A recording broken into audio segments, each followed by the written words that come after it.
Breaking news out of Brunswick County. Highway 17 North is shut down after an accident near Brunswick Forest in Leland. At least one person was injured and there are logs all over the road. WECT's Ashley Kazakowski joins us now live from the scene with details. Ashley?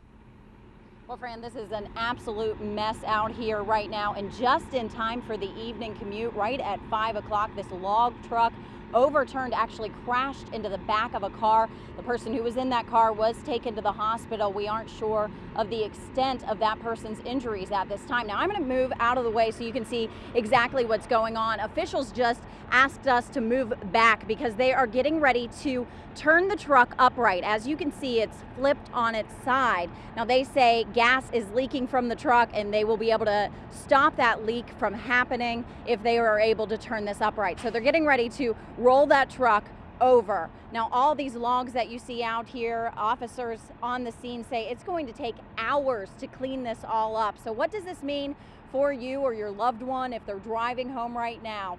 Right now, they are directing traffic around this area. They're actually shooting northbound traffic up Landvale Road in Leland, trying to keep the afternoon commute pretty smooth out here. Southbound lanes, all southbound lanes are open, but the northbound lanes are being directed around this area. And as you can see, multiple crews are out here and they say it's just going to take hours to clean up this mess. Now, I talked to officers who are investigating the crash. They aren't sure exactly what happened just yet. They do know that the tractor trailer rammed into the back of a car. Now, the car is actually on the other side of the tractor trailer, so we really can't show you that right now. But we do know that the person who was in that car was taken to the hospital with some injuries. We aren't sure the extent of those injuries at this time. I talked to an officer who actually talked to that person and said that they were conscious. They were actually talking when that officer got here to the scene. So that's at least some good news out here.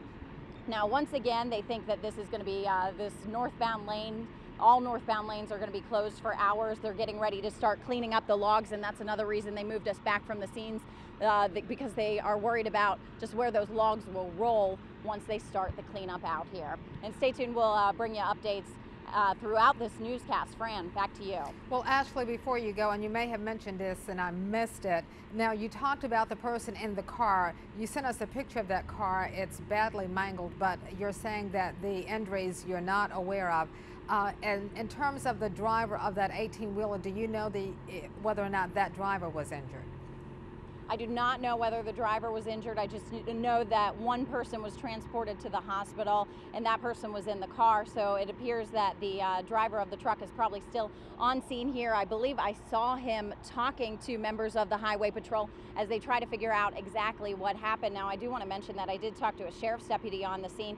He said that you could tell from just the marks on the road that the tractor trailer was probably going pretty fast and just couldn't stop when this person either was at the red light or maybe pulled out in front of them. We aren't exactly sure what happened just yet, but we'll bring you updates as soon as we know them, Fran.